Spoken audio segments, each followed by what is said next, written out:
سورہ آل عمران۔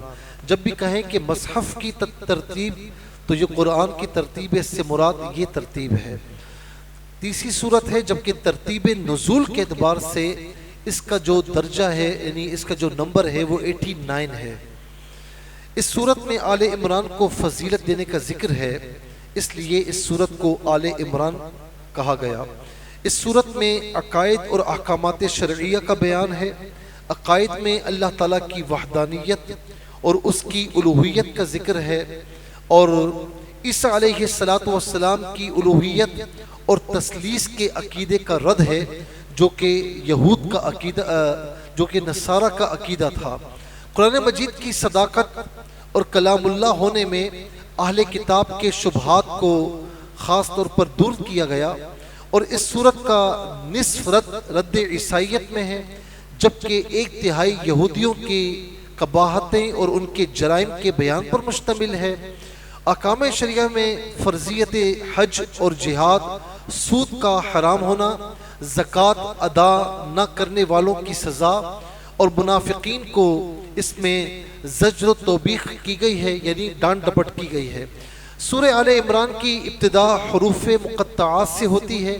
ابتدائی آیت میں اللہ رب العالمین کی وحدانیت، قرآن کی حقانیت اور تورات و انجیل کے مصدق اور مؤید ہونے، اللہ تعالیٰ کا اپنی قدرت سے ماؤں کے ارحام میں اپنی مرضی کی صورت تخلیق فرمانا، ان تمام چیزوں کا بیان ہے۔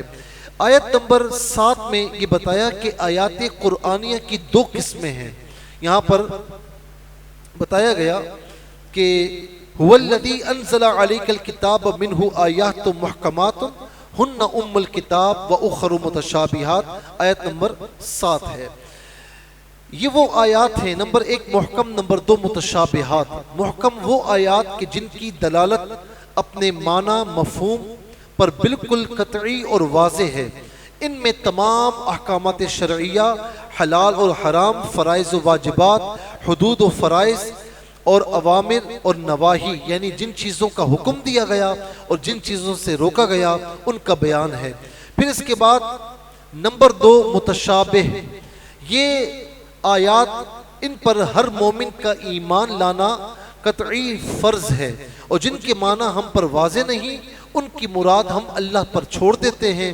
اللہ تعالیٰ نے فرمایا کہ جن کے دلوں میں کجی ہے وہ فتنہ اور متشابہات کا محمل، متشابہات کی توجیحات اور مرادیں نکالنے کے لیے اشارے کنایات کی در پہ رہتے ہیں، جو کہ اچھی علامت نہیں، یہ منافقین کی علامت ہے۔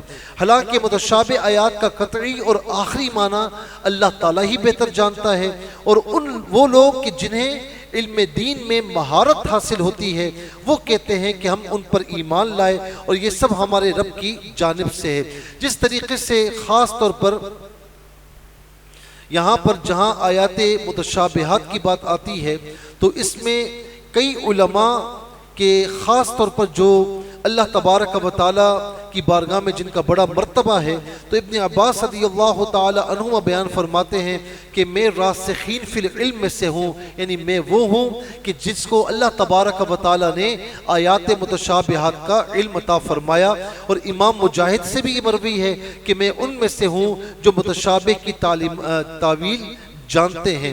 اور فرمایا حضرت انس بن مالک رضی اللہ تعالی عنہ نے کہ راسخ فی العلم وہ عالم باعمل ہے جو اپنے علم کا متبع ہو، اور ایک قول مفسرین کا یہ ہے کہ راسخ فی العلم وہ ہے جس میں 4 صفتیں ہوں: تقوی اللہ سے، تواضع لوگوں سے، زہد دنیا سے، اور مجاہدہ نفس سے۔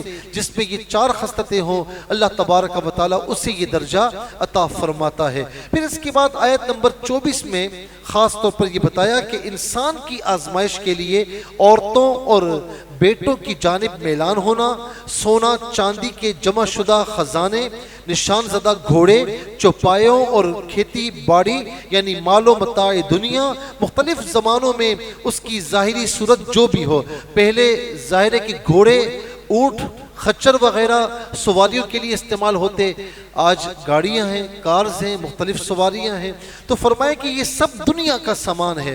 یہ باقاعدہ آیت نمبر 24 میں یہ فرمایا زُيِّنَ لِلنَّاسِ حُبُّ الشَّهَوَاتِ، فرمایا یہ ساری کی ساری چیزیں یہ مال دنیا ہے، اور دنیا یہ فانی ہے، یہ سب کچھ یہیں پر رہ جانا ہے، اور عمدہ ٹھکانہ صرف اللہ کے پاس ہے۔ فرمایا نا کہ ذالک متاع الحیات الدنیا، یہ سارا دنیا کا ساز و سامان ہے، واللہ عندہ حسن المآب، بہترین ٹھکانہ اس کا اللہ کے پاس ہے۔ یعنی جو ظاہر ہے کہ بندہ اس دنیا میں آیا ہے تو رزق حلال بھی کمائے گا، وہ شادی بھی کرے گا، بچوں سے بھی محبت کرے گا، بیوی سے بھی محبت کرے گا، ساری چیزیں ہیں۔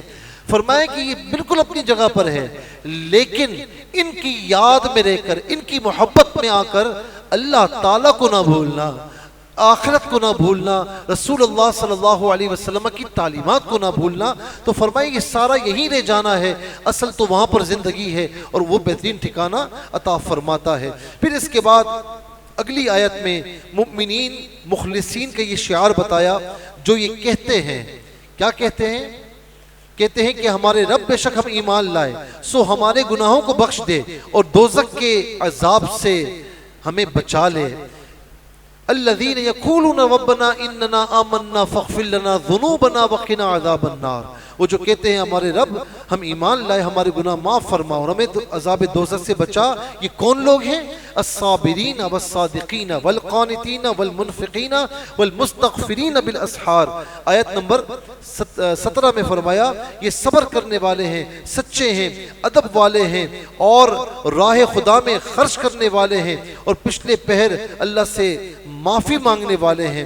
تو یہ تمام کے تمام لوگ وہ ہیں کہ جن کو اللہ تبارک و تعالی نے یہ فضیلت عطا فرمائی۔ اور پھر اس کے بعد احبار شام میں سے دو شخص حضور نبی کریم علیہ السلام کی خدمت میں حاضر ہوئے۔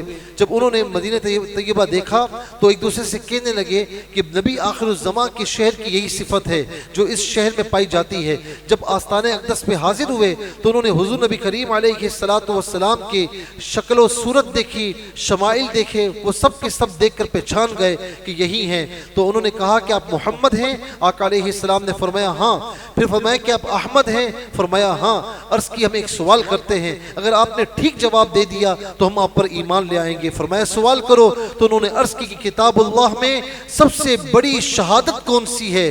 تو پھر یہ آیت کریمہ نازل ہوئی، شہید اللہ انہ لا الہ الا ہو والملائکۃ واولی العلم قائما بالقسط۔ یہ آیت نمبر 18 ہے سورہ آل عمران کی۔ کبھی کبھار جب قرآن کھولیں تو اس آیت کریمہ کو ضرور پڑھ لیا کریں کہ یہ وہ ہے کہ جسے سن کر یہودی ایمان لائے، اور یہودیوں نے جب سوال کیا تو یہ آیات کریمہ نازل ہوئی۔ اچھا، اس کے بعد پھر اللہ تبارک و تعالی نے آیت نمبر 26 اور 27 میں اللہ تعالیٰ کی جلالت شان کو ان الفاظ میں بیان کیا گیا کہ نبی کہو، کیا کہو کہ اے اللہ ملک کے مالک تو جسے چاہتا ہے ملک دیتا ہے، جس سے چاہتا ہے ملک چھین لیتا ہے۔ قل اللہم مالک الملک تؤتی الملک من تشاء وتنزع الملک ممن تشاء وتعز من تشاء وتذل من تشاء۔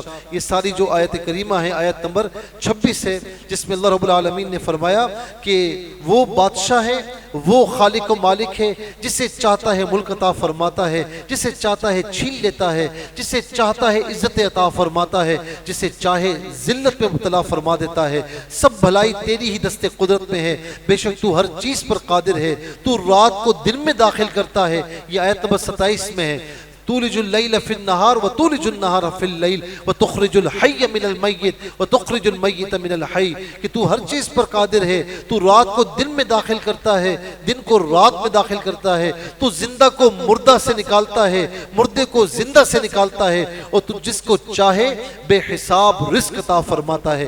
اس کے بعد اللہ رب العالمین نے آیت نمبر 31 میں رسول مکرم صلی اللہ علیہ وسلم کی عظمت شان کا ان الفاظ میں ذکر فرمایا کہ اے رسول کہہ دیجئے، ان سے کہہ دیں، قل ان کنتم تحبون اللہ فاتبعونی یحببکم اللہ ویغفر لکم ذنوبکم۔ فرمایا کہ ان سے کہہ دیجئے کہ تم اللہ سے محبت کے دعوے دار ہو، کیونکہ یہود و نصارہ کہا کرتے تھے کہ ہم اللہ سے محبت کرنے والے ہیں۔ تو اللہ رب العالمین نے فرمایا کہ تمہارا دعویٰ غلط ہے۔ اگر تم اللہ سے محبت کا دعویٰ کرتے ہو تو تمہیں کوئی اور راستہ چننے کی ضرورت نہیں، جو راستہ تمہارا ہے وہ غلط ہے۔ اللہ سے محبت کا راستہ یہ ہے کہ تم میرے مصطفیٰ کی، میرے محبوب کی پیروی کرو، ان کے نقش قدم پر چلو۔ قل ان کنتم تحبون اللہ فاتبعونی، میرے محبوب کی اتباع کرو۔ محبوب سے کہا جا رہا ہے کہ ان سے کہیں کہ آپ کی اتباع کریں۔ جب آپ کی اتباع کریں گے تو یحببکم اللہ ویغفر لکم ذنوبکم، تو اللہ تبارک و تعالی تم سے محبت بھی فرمائے گا، اور صرف محبت نہیں فرمائے گا، اتباع نبی علیہ السلام کے صدقے میں تمہارے سارے گناہوں کو معاف بھی فرما دے گا۔ پھر اس کے بعد اللہ رب العالمین نے آیت نمبر 35 سے لے کر 64 تک حضرت مریم رضی اللہ تعالی عنہا کا واقعہ بیان فرمایا، اور یہ واقعہ یہاں سے شروع ہو رہا ہے کہ ان اللہ اصطفى آدم ونوحا وآل ابراہیم وآل عمران علی العالمین ذریۃ بعضها من بعض واللہ سمیع علیم اذ قالت امرأۃ عمران۔ یہ آیت نمبر جو ہے وہ 33 34 35، تو یہ آیت نمبر 33 سے تقریباً جو ہے وہ یہ واقعہ شروع ہو چکا ہے، اور آیت نمبر 64 تک 64 تک اللہ تبارک و تعالی نے اس بات کو بیان فرمایا۔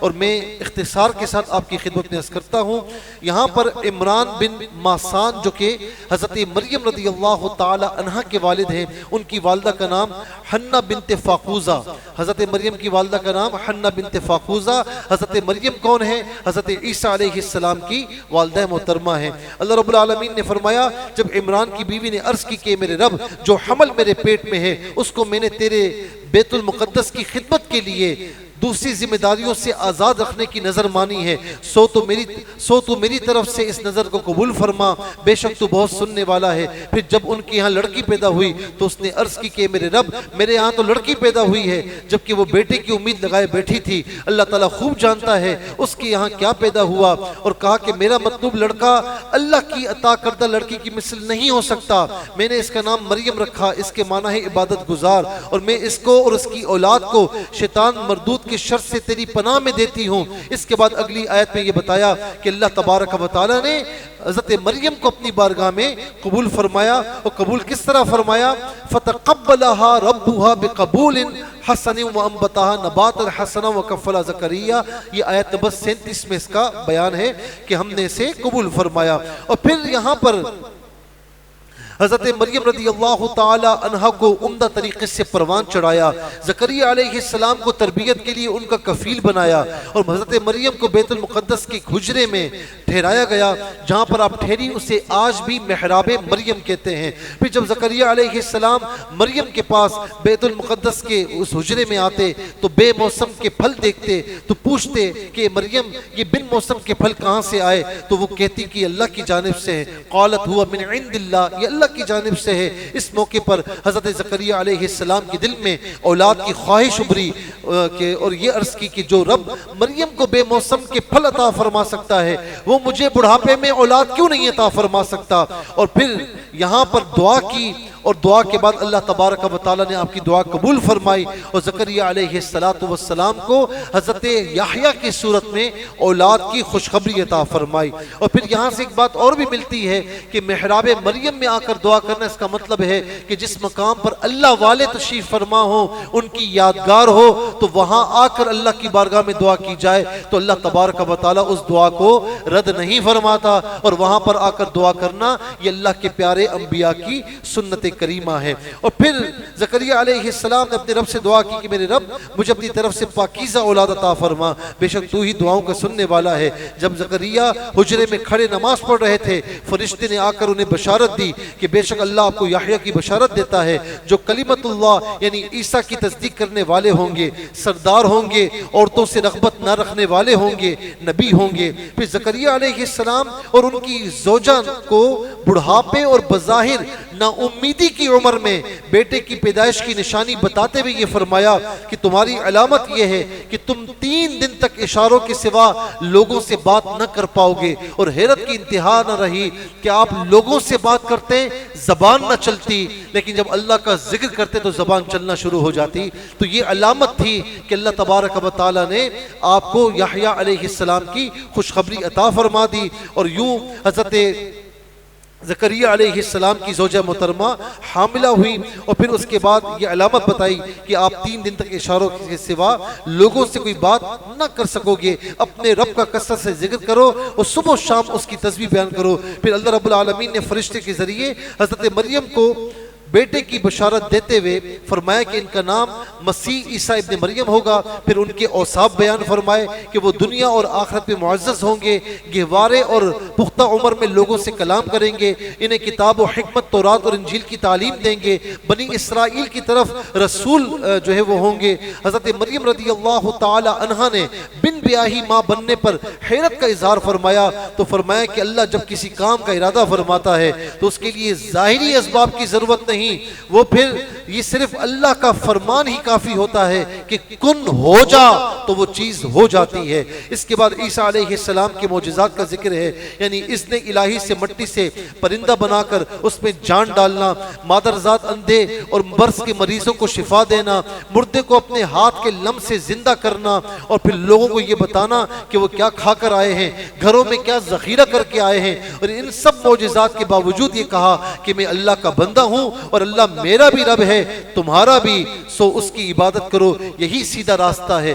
یاد رکھنا کہ اس واقعے سے میں یہ پتہ لگا کہ اللہ تعالیٰ کے جو انبیاء ہیں، جو رسول اعظام علیہ السلام ہیں، تو اللہ تبارک و تعالیٰ انہیں صرف سامنے کا علم عطا نہیں فرماتا بلکہ جو پیٹھ پیچھے ہوتا ہے اس کا بھی علم عطا فرماتا ہے۔ آپ دیکھیں کہ اللہ رب العالمین کے کرم سے اس کی عطا سے عیسیٰ علیہ السلام ساری خبریں دے رہے تھے، لیکن اس کے باوجود کیا کہا کہ میں اللہ کا بندہ ہوں، یعنی انبیاء اور رسول جتنا بڑا مرتبہ ہو لیکن وہ ہیں اللہ کے بندے ہیں، اس کے نبی ہیں، اس کے رسول ہیں۔ پھر اس کے بعد آیت نمبر 52 میں عیسیٰ علیہ السلام کے دین کی مدد کرنے کے مطالبے پر حواریوں کے اللہ کی دین کی مدد کرنے کے لیے آنا اور یوں کہنا قال الحواریون نحن انصار اللہ، یہ آیت نمبر 52 ہے کہ ہم جو ہے وہ اللہ کی بارگاہ میں آپ کے مددگار ہیں۔ حور کے معنی سفید ہیں۔ عیسیٰ علیہ السلام کے ساتھیوں کو حواری اس لیے کہتے ہیں کہ کپڑے ان کے سفید ہوا کرتے تھے۔ پھر کسی بھی شخص کے مخلص مصاحب کو حواری کہا جانے لگا۔ آقا علیہ السلام نے فرمایا کہ ہر نبی کے حواری ہوتے ہیں اور میرے حواری کون ہیں؟ میرے حواری زبیر بن عوام ہیں۔ پھر عیسیٰ علیہ السلام کے آسمان کی طرف اٹھائے جانے کا ذکر ہے، اور یہ کہ جس طرح اللہ نے امر کن سے آدم علیہ السلام کو مٹی سے پیدا فرمایا، اسی طرح عیسیٰ علیہ السلام کو بن باپ کے پیدا کیا۔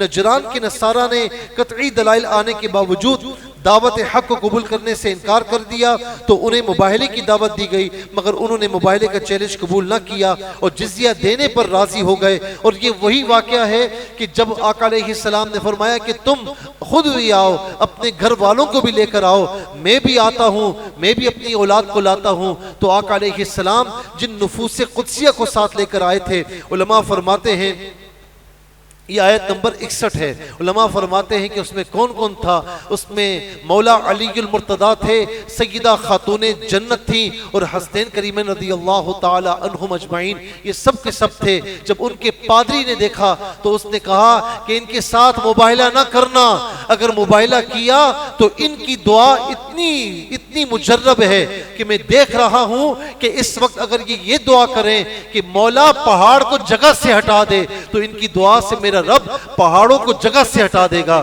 تو ان کے ساتھ مباہلہ نہ کرنا، لڑائی نہ کرنا، اگر لڑائی کی مباہلہ کیا تو پھر رہتی دنیا تک دنیا میں کوئی عیسائی نہیں بچے گا۔ تو انہوں نے پھر جزیہ قبول کیا، اور پھر اس کے بعد یہ بھی فرمایا آیت نمبر 77 میں کہ جو لوگ اللہ کے عہد اور اپنی قسموں کے عوض تھوڑی قیمت لیتے ہیں ان کے لیے آخرت میں کوئی حصہ نہیں، اور نہ آخرت میں اللہ تعالیٰ ان سے کلام فرمائے گا، اور پھر یہ بھی فرمایا کہ نہ ہی ان کو پاکیزگی عطا فرمائے گا۔ یہ بڑی زبردست آیت ہے، اور اس میں اللہ رب العالمین نے بڑے واضح انداز میں ایک پیغام دیا ہے کہ جو لوگ میری آیات کو تھوڑے سے پیسوں میں بیچ دیتے ہیں، یعنی کہیں پیسوں کے لالچ میں، کہیں منصب کے لالچ میں، تو فرمایا کہ ان کا لا خلاق لهم في الآخرة ان الذين يشترون بعهد الله وأيمانهم ثمنا قليلا اولئك لا خلاق، ان کا کوئی حصہ نہیں ہے، نہ اللہ تعالیٰ ان سے کلام فرمائے گا اور نہ ان کی طرف نظر رحمت فرمائے گا، اور ان کے لیے دردناک عذاب ہے۔ پھر آیت نمبر 81 میں عالم ارواح کے اس عظیم واقعے کو بیان کیا جب اللہ تعالیٰ نے فرمایا کہ اے رسول یاد کیجئے۔ یہ وہ آیت کریمہ ہے کہ جو عالم ارواح کی جہاں پر بات ہو رہی تھی، وَإِذْ أَخَذَ اللَّهُ مِيثَاقَ النَّبِيِّينَ لَمَا آتَيْتُكُم مِّن كِتَابٍ وَحِكْمَةٍ، یہ آیت نمبر 81 ہے۔ اس میں اللہ رب العالمین نے تمام نبیوں سے پختہ عہد لیا کہ میں تم کو اپنی اپنی باری پر دنیا میں بھیج کر جو کتاب اور حکمت دوں، پھر بالفرض تمہارے پاس وہ عظیم رسول آئیں جو اس چیز کی تصدیق کرنے